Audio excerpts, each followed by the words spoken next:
Kohtuu hyvä.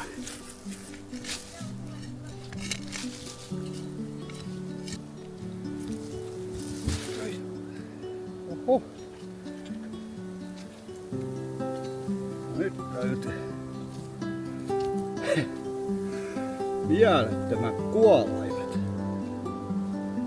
No on kyllä mielettömät kuolaimet. Olemme jälleen metsässä tutkimassa metallinpaljastimilla, mitä kaikkea sinne on kadonnut aikojen saatossa. Tämä metsä sijaitsee tuttuun tapaan historiallisesti värikkäässä Varsinais-Suomessa, jossa ihmisiä on asunut ja kulkenut tuhansia vuosia. Joten potentiaalia on hyvinkin vanhoihin ja erikoisiin löytöihin, vaikkakaan helppoa se ei missään tapauksessa ole. Ja hyvää onnea tarvitaan tietysti roppakaupalla. Ja tällä kertaa sitä saatiinkin vähän mukaan. No nyt. Nyt on niin hyvä signaali, että se on on pakko olla jotain muutakin kuin... Oliko se kolikko? Oh jee. 3 kruunua.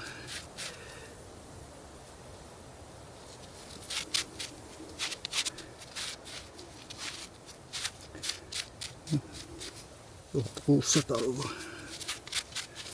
Äyri. 30 senttiä äskeisestä kolikosta. Ihan sama signaali. Ei se ole hopeeta, mutta kolikko se on.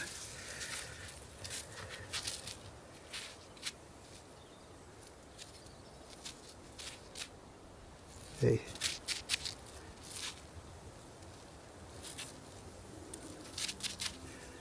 Ei saa selvää.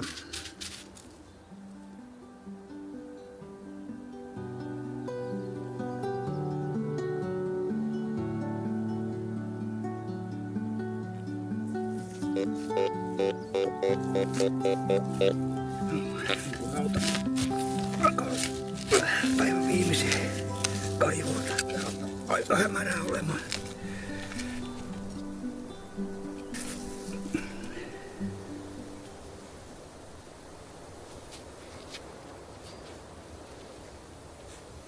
En tiedä.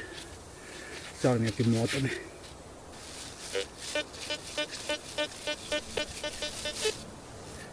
Ei kyllä hajuu mikä tää on. Joku pieni osa jostakin. Tämänkertaiselta reissulta löytyy oikein mukavia löytöjä, kuten ne pari vanhaa kolikkoa ja suuret kuolaimet, mikä teki luonnossa seikkailusta vieläkin antoisampaa. Katsotaanpa nyt näitä löytöjä tarkemmin, mukaan lukien ne, joista ei tullut tallennettua videota löytöhetkellä. Ensimmäinen löytö säikäytti. Voisiko tämä olla vanha nuolenkärki?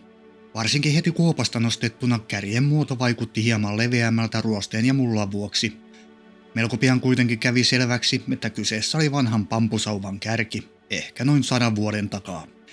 Toisaalta jos jousilla ja nuolilla on metsästetty vuosisatoja, miksi nuolenkärkiä ei löydy metsistä metallinetsimillä useammin? Olivatko kärjet kenties tehty muista materiaaleista, kuten kivestä tai sarvesta, ja rautaiset kärjet pääasiassa sotilaiden käytössä? Tai ehkä silloin ei vain ammuttu hutilaukauksia. Sitten on tämä outo osa jostain. Voisiko kyseessä olla patruunan hylsyn nalli? Tässä näyttäisi ainakin olevan iskurin jälki, mutta mikä tämä piikki mahtaa olla? Ja en tiedä. En löytänyt netistä patruunan rakennekuvaa, jossa olisi samanlainen osa, joten tämä löytö taitaa jäädä mysteeriksi.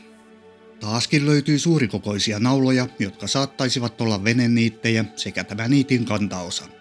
Tosin tuskin nämä ovat rautakaudelta, vaikka löytyivätkin melko syvältä. Ehkä niille on olemassa jokin arkisempi selitys, mutta mistäpä sitä koskaan tietää. Joka tapauksessa ne vaikuttavat vanhoilta.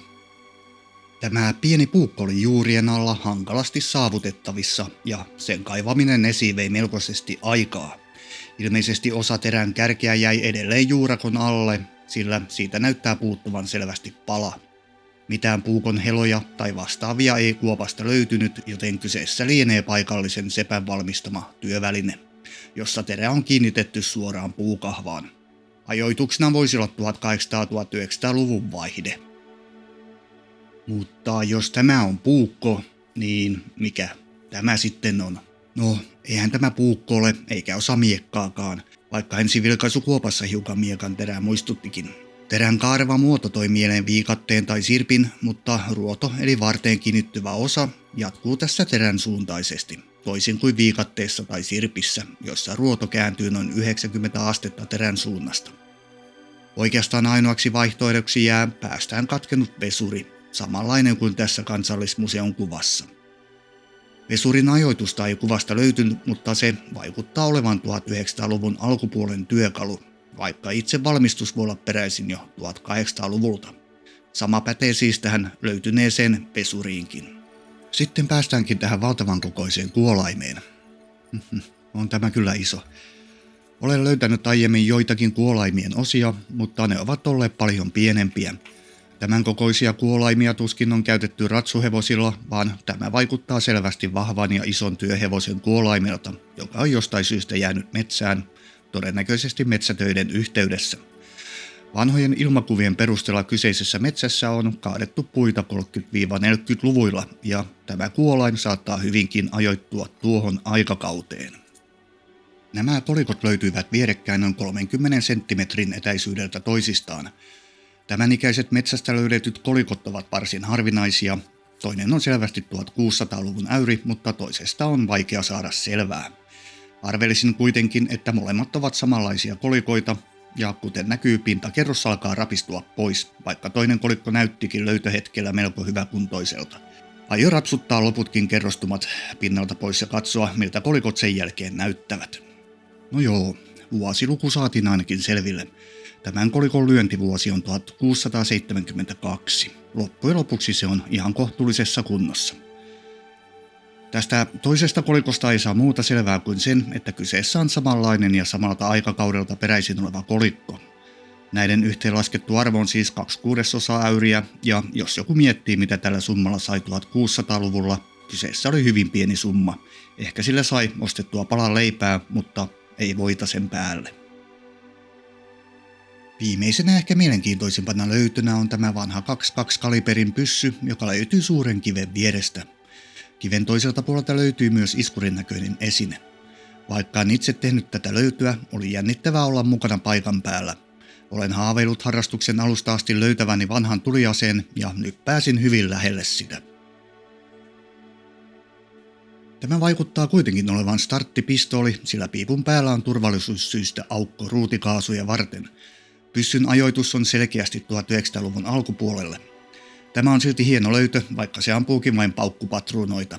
Ehkä metsässä on joskus leikitty pyssyleikkejä, ja tämä on kadonnut kesken kiihkeimpien taistelujen. Näin voisin kuvitella.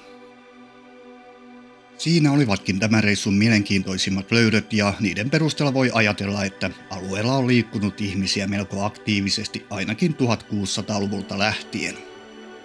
Kiitos kun katsoit, ja näkemiin.